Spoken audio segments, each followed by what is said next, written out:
अभिजित, पहिल्यांदा माझ्या खूप खूप शुभेच्छा. तू ज्या पद्धतीने लीड केलंयस ना त्याला जय भीमच म्हणायला पाहिजे. भीमाचा माणूसच असं करू शकतो. आणि ही जी गर्दी जमली आहे आजपर्यंत लोक जे म्हणत होते गर्दी नाही गर्दी नाही गर्दी नाही, so you have proved your self.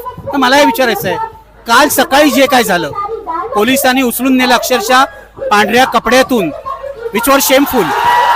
मला हे सांग की काल नेमकं काय झालं. आणि तू रडलास नंतर, मी बघितलं योगेंद्र आदेवाल तर तू रडलास. आतापर्यंत तुला कधी रडताना बघितलं नव्हता. तर काय नेमकं झालं? 6:30ला सोनम सर आणि मी उठलो. आम्ही दोघं चर्चा करत होतो 6:30 वाजता सकाळी की 20 तारखेचा मार्च जो आहे तो कसा केला पाहिजे, काय केला पाहिजे. कारण की सरांचं आमचं रुटीन असं ठरलेलं, आम्ही दोघं इथं झोपतो आणि रोज सकाळी उठल्यावर मी त्यांना विचारत असतो, सर तुमची तब्येत कशी आहे. आणि ते मला एकच प्रश्न विचारता, माझी तब्येत सोड, 20 जुलैची तयारी कशी आहे ते सांग. तर कालही तसं झालं. मी त्यांना म्हणलं, सर तब्येत कशी आहे, 21वा दिवस आहे आज. तर ते म्हणे तब्येत ठीक आहे, ते सगळं सोडून दे म्हणे. मला सांग म्हणे की 20 जुलैचा जो मार्च आहे त्याच्यासाठी किती लोक येणार आहेत, कोणत्या कोणत्या राज्यातून येणार आहेत, कसं तुम्ही लोकांना कॉन्टॅक्ट केले आहेत. म्हणलं सर आता लोकांना कॉन्टॅक्ट करायची गरज नाही राहिलेली आहे, लोक स्वतःहून येत आहेत म्हटलं. कारण की बरेच इंस्टाग्रामवर पाहतोय, ट्विटरवर पाहतोय, लोक स्वतःहून तिकीट काढतायत आणि पोस्ट करतायत की मी निघालो जंतर मंतरला. तर मग ते आमचं साधारण बोलणं झालं. आणि 7 वाजता मी सरांना बोललो, सर मी आता घरी जातो म्हणलं. अनिशच्या घरी, अनिश गावंडे जे स्पोक्सपर्सन आहे एनसीपीचे, माझा चांगला मित्र आहे तो. तर मी म्हटलं सर मी त्याच्या घरी जातोय आंघोळीला, आणि मी आंघोळ करून लगेच वापस येईल अर्ध्या तासात. तर मी इथून निघून मला 10 मिनिटांनी झाले. अनिशच्या घरी पोहोचताच मला फोन आला की सोनम सरांना उचलायला पोलीस आलेत. तर मग मी तिथून निघायचा प्रयत्न केला लगेच, जसं पोलिसांनी तुझ्यावर लक्ष ठेवलं. मी इथून निघताच पोलीस 2 मिनिटाच्या आत इथं घुसले. आणि जसं मी तिथे गेलो, मग तिथून मी निघायचा प्रयत्न केला. तिथं मी निघायचा जेव्हा प्रयत्न केला तेव्हा 5-6 पोलिसांनी मला अडवलं. आणि मी त्यांना विचारलं तुम्ही मला का अडवतात, मला जाऊ द्या जंतर मंतरला. त्यामुळे तुला आता जंतर मंतरला आम्ही जाऊ नाही देऊ शकत. म्हटलं का नाही, मी तुला जाऊ देऊ नाही शकत. तरी मी जबरदस्ती निघायचा प्रयत्न केला. तर त्यांनी मला पकडलं, मला पाठीत बुक्क्या मारल्या, पोटात बुक्क्या मारल्या त्यांनी. आणि म्हणलं तुम्ही मला मारता काय म्हणलं. तर मग मी तेव्हा हेल्पसाठी आवाज उठवला. एक सेकंड, हे बंद करतो. तेव्हा मदतीसाठी जेव्हा आवाज उठवला तेव्हा माझं तोंड दाबून त्यांनी मला गेटच्या आत घेऊन गेले. आणि मला तोंड दाबून 4-5 लोकांनी पकडून गेटच्या आत घेऊन गेले. मला जसं काय एखादा मी आतंकवादी आहे, मला तसं गेटच्या आत घेऊन मला अनिशच्या बिल्डिंगच्या बेसमेंटमध्ये ते मला घेऊन गेले. आणि माझा फोनही हिसकावून घेतला. म्हणलं माझा फोन तर द्या मला. तर नाही म्हणलं फोनही देणार नाही. आणि नंतर अर्ध्या तासानंतर येतात आणि म्हणतात हा तू आता जाऊ शकतो, तुला जिकडे जायचंय. हे किडनॅपिंग होती प्रॉपर. हे प्रॉपर किडनॅपिंग सारखं होतं. पोलीस किडनॅप मला मारले त्यांनी. मला पोटात आणि पाठीत बुक्क्या घातल्या त्यांनी. आणि अशा बुक्क्या घातल्या ती ओळखून द्यायला पाहिजे, बरोबर त्यांनी हे केलं. आणि नंतर मी सीसीटीव्ही जेव्हा मागवायचा प्रयत्न केला अनिशकडून, तेव्हा माहिती पडली की पोलिसांनी आधीच सेटिंग लावून ठेवली होती. तिथं सीसीटीव्हीचा फुटेज त्यांनी येऊन दिला आमच्याकडं. बंद, सगळं सुनियोजित होतं सगळं पूर्ण. पण सोनम सरांना उचललं तेव्हा सुद्धा त्यांची भाषा वाईट होती. सोनम सरांना अबे साले तेरा बहुत हो गया, तुझे बहुत दिनों से देख रहे. साले तेरा बहुत हो गया. हाँ, उठी हात से. आणि जे सोनम सर म्हणजे एवढे बारीक आहे, तुम्ही पाहिले ते आधीच एवढे बारीक, त्याच्यात ते 20 दिवसाचं उपोषण करून त्यांचं 10 किलो वजन कमी झालेलं. अशा माणसाला उचलायला एवढी सगळी फोर्स आली. जवळपास 70-80 लोक त्यांना उचलायला आले एका माणसाला. जर तुम्हाला खरंच सोनम सरांची काळजी होती तर मग ते पांढऱ्या बेडशीट घेऊन का आले, एवढे 70-80 लोक का घेऊन आले. सोनम सरांचं आताच त्यांच्या वाईफ सोबत माझं बोलणं झालंय थोड्या वेळ आधी तुमच्या इंटरव्ह्यूच्या. त्यांची वाईफ मला सांगत होती, आता 5 मिनिटं आधी बोलणं झालं. गीतांजली मॅम मला सांगत होत्या की सोनम सरांना ह्या लोकांनी इलिगली हॉस्पिटलमध्ये डिटेन केलेलं आहे. त्यांच्यावर कोणताही उपचार चालू नाहीये. कारण की सोनम सर त्यांनी सांगितलं, सोनम सर स्वतः म्हणले की त्यांच्यावर कोणताही उपचार करू नये, त्यांचं उपोषण सुरू राहील. तर मग हॉस्पिटलमध्ये का ठेवलंय, उपचार होत नसेल तर असा प्रश्न जेव्हा गीतांजली मॅमने विचारला तेव्हा पोलीस म्हणतात आम्ही ठरवू त्यांनी जायचं की नाही बाहेर. ते ज्या हॉस्पिटलमध्ये आहे, ज्या फ्लोअरवर आहेत सफदरजंगमध्ये, ती पूर्ण फ्लोअर पोलिसांनी ब्लॉक करून ठेवलेली आहे. 8वा फ्लोअर पूर्ण ब्लॉक करून ठेवला पोलिसांनी. ही स्थिती आहे. ऑलमोस्ट अरेस्टच केलंय. हो, अरेस्टच केलंय. जेलमध्ये ठेवायची होती, हॉस्पिटलमध्ये. येस. पण मला आता सांग, आता दिल्लीतलं वातावरण बघतोय मी, गरमी खूप आहे आणि कसं काय उपोषण करतोय आणि कसं तू पण आजारी आहेस, तुला मायग्रेनचा त्रास आहे, तुला इतर त्रास आहे. हाऊ विल यू सर्व्हाइव्ह, तू कसा टिकशील, आम्हाला याची चिंता वाटते. सर आता सोनम सरांनी 20 दिवस केले. तर तुझ्याकडे माझा, कारण की आता ह्या लोकांसाठी मला काय करायचंय? सोनम सर गेले म्हणून आंदोलन कुठं वीक नाही पडलं पाहिजे, त्यासाठी मला पुढे येणं गरजेचं होतं. तर आहे, मला हेल्थ इश्यूज बरेच आहे, म्हणजे आजपर्यंत मी कधी उपोषण केलं नाही आहे. आणि मायग्रेनचा माझा जो त्रास आहे तो खूप सिरियस आहे. म्हणजे वेळेवर जेवण नाही केलं तर डोकं दुखून मला उलट्या ते सगळं होता, पण नशिबाने अजून काही झालं नाही मला. तर कुठं ना कुठं सगळं सुरळीत चाललेलं आहे, याचा अर्थ चांगलंच करतो काहीतरी, आणि करावं लागेल सर.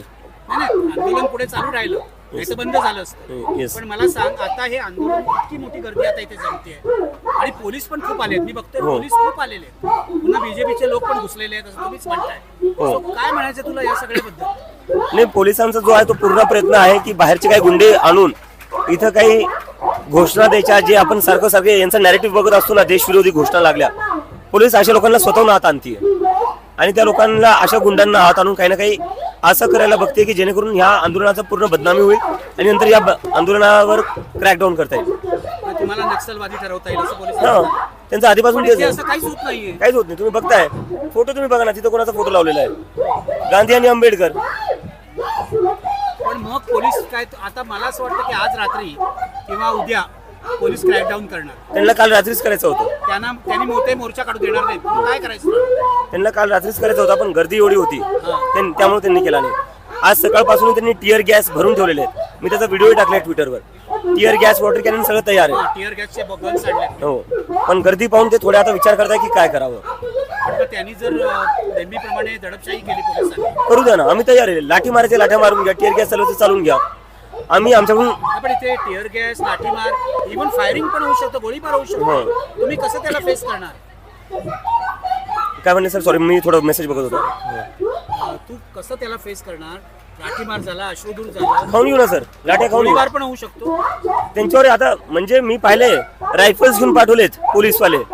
इथे लहान लेकरं आलेले 17-18 वर्षाचे, तुम्ही ज्या मुली मागे बघू शकता त्या दाखवून द्या मुली. त्या सगळ्या नीटच्या CUETच्या स्टुडंट्स आहेत.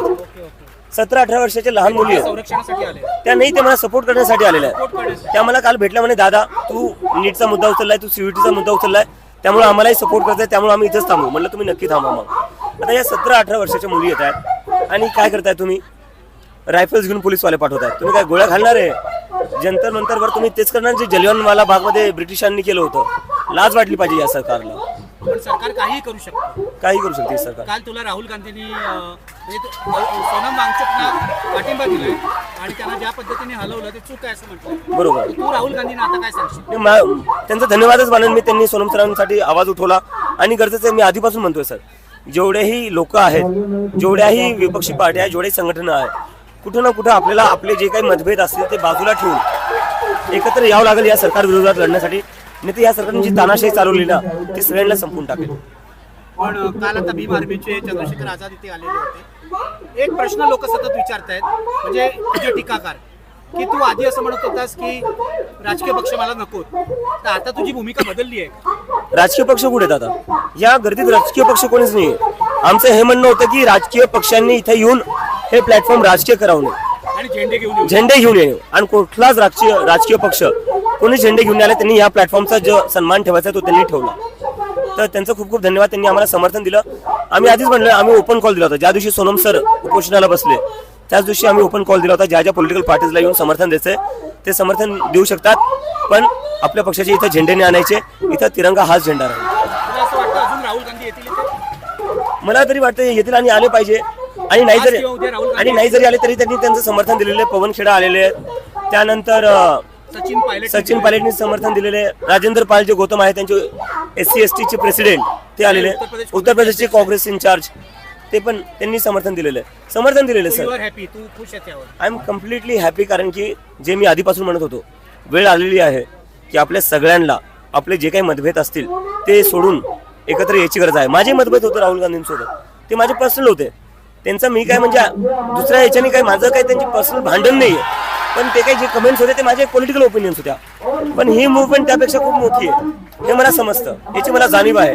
आणि या मुवमेंटसाठी जी जबाबदारी माझ्यावर पडली आहे त्या जबाबदारीसाठी मला माझे जे पर्सनल बायस आहे, पर्सनल ओपिनियन्स आहे ते बाजूला ठेवावं लागलं आणि मी ते ठेवले. मला सांग, उद्याचा मोर्चा आहे आज असं वाचलं मी शक्य झालं तर वांगचूक पण येणार आहे किंवा गीतांजली वांगचूक मोर्चाला लीड करणार आहे तुझ्या बरोबर.